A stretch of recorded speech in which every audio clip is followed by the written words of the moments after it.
করেছেন এবং ফেরেশতাদেরকে এমন কিছু গুণ দিয়েছেন যেগুলি আল্লাহ তাআলা প্রাণী জগতের জীবজন্তুদেরকে দেননি। সেটি আরো সহজ করে বুঝবেন।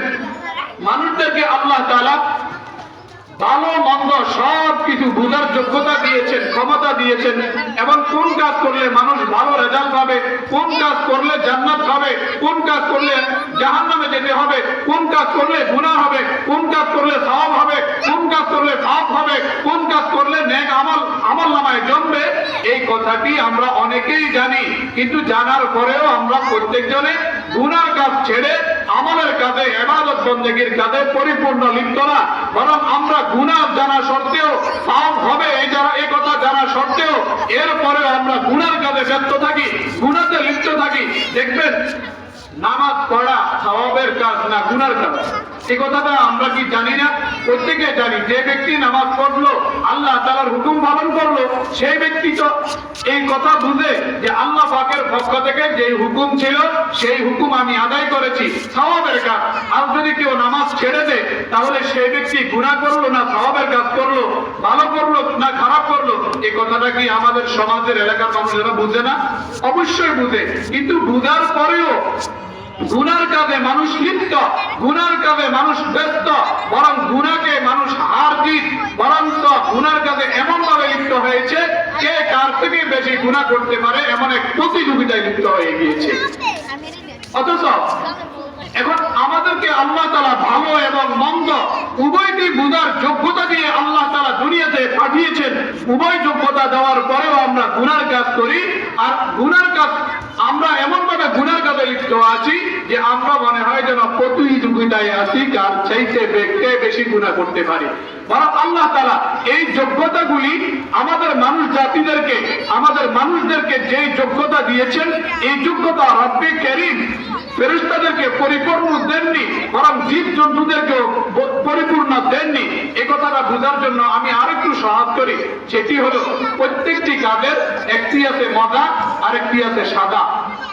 প্রত্যেকটি কাজের একটি আছে মজা, আরেকটি আছে সাদা। এই মজা আর সাদা উভয়টি যদি আমরা সামনে রাখি, দেখেন আল্লাহ তাআলা যত জীবজন্তু এই দুনিয়ার জমিনে পাঠিয়েছেন, কোন জীবজন্তুকে আল্লাহ তাআলা কাজ করার মজা বুঝার যোগ্যতা দিয়েছেন, কিন্তু জীবজন্তুদেরকে সাদা বুঝার যোগ্যতা আল্লাহ তাআলা দেননি। দেখেন একটা মানুষ মনে করেন একজন মহিলার সাথে অবৈধভাবে মিলন করা, এটা একটা গুনার কাজ। এই গুনার কাজটা এটা করার দ্বারা যে মজা হয়, এই মজাটা মানুষ বুঝে, কিন্তু পাশাপাশি যে এর একটা সাজা আছে, এই সাজাটা মানুষ যেমন বুঝে আল্লাহ তাআলা জীবজন্তুদেরকে সেই বুঝ আল্লাহ তাআলা দেননি, বরং তারা সেটা বুঝে না। দেখবেন আপনার ঘরে যদি একটা গরু থাকে, একটা ছাগল থাকে, এই গরু বা ছাগল আপনার রশি থেকে যদি ছাপ পায়, সেটা অন্যের ক্ষেত খায়, অন্যের ধান খায়। ধান খাওয়ার মজাটা সে বুঝলো ঠিকই, কিন্তু এটা খাওয়ার পরে যে তাকে পিটানো হবে সেই কথাটা কিন্তু জীবজন্তু বুঝে না। অর্থাৎ এটার দ্বারা বোঝা গেল জীবজন্তুদেরকে আল্লাহ তাআলা মজা বুঝার যোগ্যতা দিয়েছেন, সাদা বুঝার যোগ্যতা আল্লাহ তাআলা জীবজন্তুদেরকে দেননি। পক্ষান্তরে আসেন ফেরেশতার বেলায় একেবারে পরিপূর্ণ বিপরীত। আল্লাহ তাআলা ফেরেশতাদেরকে শুধুমাত্র আল্লাহ তাআলার হুকুম, আল্লাহ তাআলার বিধান, কাজ কর্মের ব্যাপারে সাদা বুঝার যোগ্যতা দিয়েছেন, মজা বুঝার যোগ্যতা আল্লাহ তাআলা ফেরেশতাদেরকে টোটালি দেননি। যার কারণে দেখবেন ফেরেশতাগুলি আল্লাহ যাকে যেই হুকুম করেছেন, যেই মুহূর্তে যে কাজ করতে বলেছেন, করার ভিতরেই আছেন। এই কাজ না করলে কি সাজা হবে সেই সাজার ভয় তাদের ভিতরে আছে।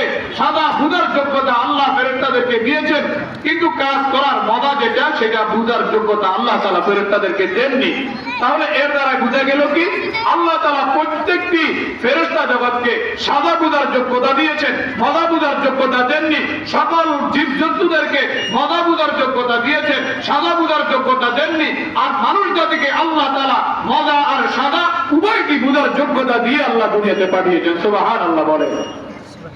আল্লাহ পাক সুবহান রব্বুল আলামিন কোন কাজটি ভালো, কোন কাজটি খারাপ, কোন কাজ করলে সওয়াব হবে, কোন কাজ করলে গুনাহ হবে, কোন কাজ করলে নেক হবে, কোন কাজ করলে পাপ হবে, সেই যোগ্যতা, সেই কথাটা বুঝার যোগ্যতা আল্লাহ পাক মানুষদেরকে দিয়েই দুনিয়াতে পাঠিয়েছেন। সুবহানাল্লাহ বলেন। এজন্য মুসলমান আল্লাহ পাক সুবহান রব্বুল আলামিন পবিত্র কোরআনে হাকিমে এইজন্য বলেন ওয়া নাফসি ওয়া মা সাওয়াহা, আমি আল্লাহ তাআলা মানুষদেরকে মানুষের মনের কসম করে বলছি। আল্লাহ তাআলা বলেন ওয়া নাফসি ওয়া মা সাওয়াহা, মানুষের মনের কসম করে বলছি এবং মনকে মানুষের উপযোগী করার কসম করে বলছি।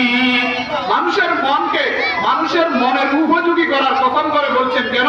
আল্লাহ তাআলা মানুষের মনকে মনের উপযোগী যতটুকু করেছেন, ফেরেশতাকে ততটুকু উপযোগী করেননি, জীবজন্তুদেরকে ততটুকু উপযোগী করেননি, বরং মানুষদেরকে মানুষের মনকে মানুষের মনের উপযোগী করে দুনিয়াতে পাঠিয়েছেন। সুবহানাল্লাহ বলেন।